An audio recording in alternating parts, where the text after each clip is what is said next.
Hey everybody, welcome to week 3 in RMI 270. We're going to be talking about insurance as a risk management technique. This is chapter 2 in your textbook. I do expect you to read chapter 2 in the textbook. If you've done that, if you watch the lectures, if you take notes from that review sheet, again, I think that's the best, simplest, shortest way to prepare yourself for the exam. And remember, the exam it'll be delivered online. There'll be a time limit, but I can't stop you from using your notes. So rather than try, I thought, no, we'll make it an exam where a person can use their notes. So you want to have good notes, organized notes, so that you can find the information you need. You are dealing with a time limit, so you don't have unlimited time. So the strategy of not watching anything and not taking any notes and just figuring out at the exam, everybody knows when that happens, and that does not work very well. So just so you know, that's the expectation moving forward. I do what I can to try to help. You'll notice I've tried to keep these lectures to 20 minutes or thereabouts. And that means in a given week that instead of 150 minutes worth of lectures, it should be closer to 75 or 80, sometimes 100. But in no event are the expectations greater for the online class than they are for the on-campus class. It's just that you have to be a lot more self-motivated to get this stuff done. And again, I know most of you probably didn't choose this, and I didn't either. We just have to make the best of it. So we're doing the best we can. All right, having said all that, we're going to be talking about insurance. That's chapter 2. Read chapter 2 in the text. I did want to go over that quiz to show you. Some people did fantastic. I've got some people getting 5 out of 5. This was a hard quiz. It was deliberately hard. I wanted to show you this is as hard as it's going to get on the exam, so that if you do well here, you know that your prep methods are working. On the flip side, if you didn't do well here, okay, that's a signal. Something needs to be improved with how you're taking notes, how you're watching lectures. If you're only getting 1 or 2 points out of 5, if you're only getting 2 or 4 right out of 10, that suggests that we've got some room for improvement. But I'm really heartened by the number of people who got 4, 4.5, 5. That's fantastic. Honestly, if you got anything 2.5 or above, I'm feeling like, okay, for the first time, I don't think that's a bad showing at all. Now you know what to expect in the future ones. It's only worth 5 points, so it's not something that's going to impact your grade. It serves more as a signal as to what's coming. But let's go ahead and show what that quiz was supposed to look like, what we were looking for. So your instructor is concerned about hitting a student with his car when he drives to work on McKinley. You may recognize this. I said this question almost word for word in last week's intro video. And last week's intro video, out of 80 students, we got 55 views. So most of the class is watching. That's great. Keep up the good work. For the group that's not watching, it doesn't make any sense for me to go on a rant against them. They're never going to watch this. So the only people who are watching are the people who are doing what I'm telling them to do. I just want to let you know that I did notice that that might have been the reason that some people were confused here. So you're worried about hitting a student with your car while you drive on McKinley. Okay, well, if you're not going to drive on McKinley, what risk management technique did you choose? Well, if the risk is defined as hitting a student with your car, and you fail and you choose not to drive on McKinley, that doesn't mean that you can't hit a student with your car. So it's not avoidance. It didn't drive it to 0, right? It's lost control. And yeah, without somebody explaining that, that's going to be a real tough one to just get on your own, because it does depend on how it was stated. And that's why it was important to me to give you a heads up that was coming last week. So the first one we were looking for is lost control. Second one, risks that are low in frequency and low in severity should be retained. That's what we do, right? If it doesn't happen very often and it's not bad when it happens, you should retain those. That's pretty straightforward. That was in the boxes. That's one of the easier questions that you're going to run into. Most important step in the risk management process is identifying risks. Because again, if you fail to identify, then there's nothing you can do. This is something that was said a few times. And that's okay. Repetition is important. They're not all equally important.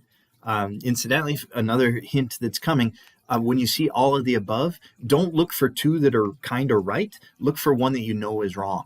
And then it can't be all of the above.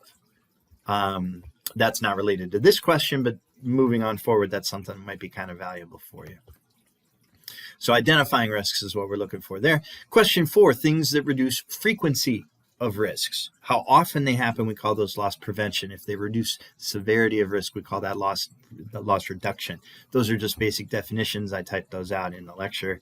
You either saw that or you didn't. Another hint, if you see me type something, pay attention. That's something that you're going to see again. That means I decided it was important enough to spend extra time. So pay attention there.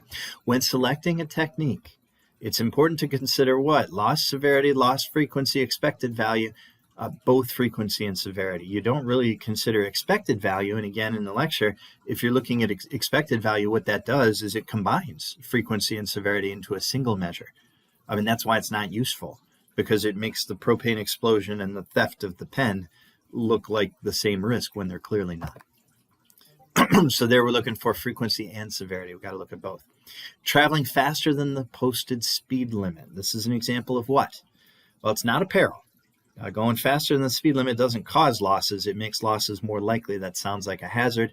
This is a physical condition that increases the likelihood of loss. It's a physical hazard. That's what we're looking for there. Number 7. Insurance companies want risks that are they don't want speculative risks. In fact, we said speculative risks usually you cannot insure. Same thing with fundamental risks that affect the entire economy or tons of people at the same time. You generally can't risk. You can't insure against those risks. So we're looking at pure risks. We're looking at particular risks, and then we don't like probabilities changing all the time. We don't like dynamic risks. We like static risks that don't change. So pure, particular, static. That's the combination that an insurance company would prefer. If somebody could sue me for damages, that's a liability risk. And this is something we'll spend more time on when we get to chapter 9 and 19 in particular. But it's a liability risk. Somebody suing you, always liability. They might be suing you for property damage, but it's property damage liability. So it's a liability risk. And when somebody's suing, that's where our mind immediately needs to go. Okay. This is one I said was coming. In the lecture, fire damages a building, fire department responds, and also causes water damage. This always happens. When you have a fire and they put it out with water, the water is also going to damage the building. So which of these losses is direct? They're both direct. They both result in loss to the property. Remember, indirect losses, that's a special thing. Indirect isn't about the chain of causation. Indirect says that it's loss of use. So the fact that I can't live in my house while it's being rebuilt, that's an indirect loss. But the fire and the water both directly damage the property. And so these are both is the right answer here. Again, this is hard. And I think I mentioned in the lecture to pay attention here. I gave this example, and this is why. I get it. If you're just looking at this for the first time, it's tempting to say, well, there wouldn't have been any water damage had there not been fire damage, so it must be indirect. No. Indirect is loss of use. It's got a very special definition here when we talk specifically about types of losses. Last question, question 10. Which of the following financial risks are speculative? Back up. What does speculative mean? It means you could have a loss or you could have a gain. Okay, so we have to look at these things. And we've got 3 to consider: interest rate risk, credit risk, commodity price risk. All right, interest rate risk. Is it possible that if interest rates move in one way, it hurts you, but in another way, it helps you? Yes, it always is.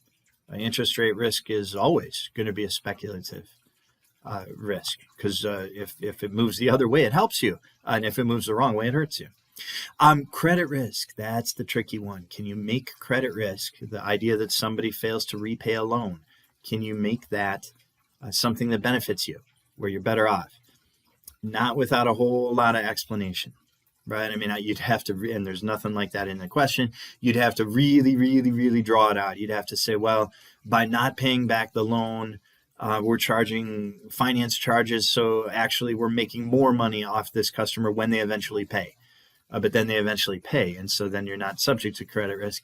I don't think you can turn credit risk into a speculative risk. Not without using a whole lot of explanation. Commodity price risk, that's speculative, right? Production inputs and outputs, risk that comes around because of changes in production inputs and outputs.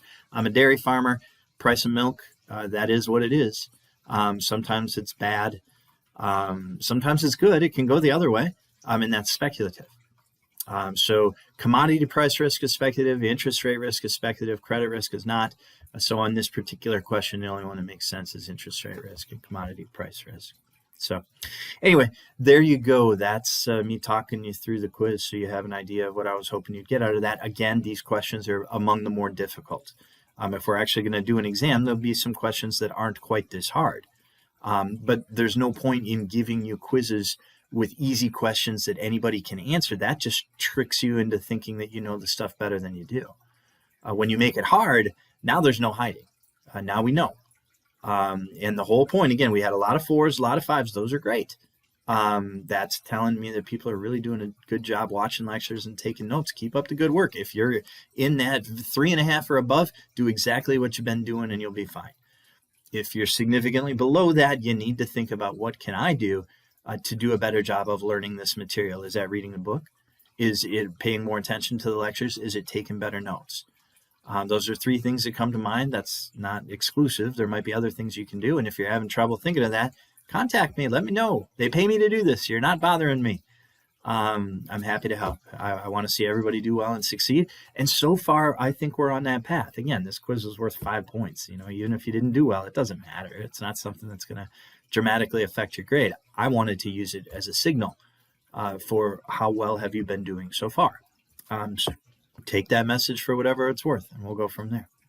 All right, that's enough. I wanted to talk a little bit about GameStop and what's been happening there. I might put up another video later in the week or even next week because it's still playing out. We don't know, but it's fascinating. I will tell you that.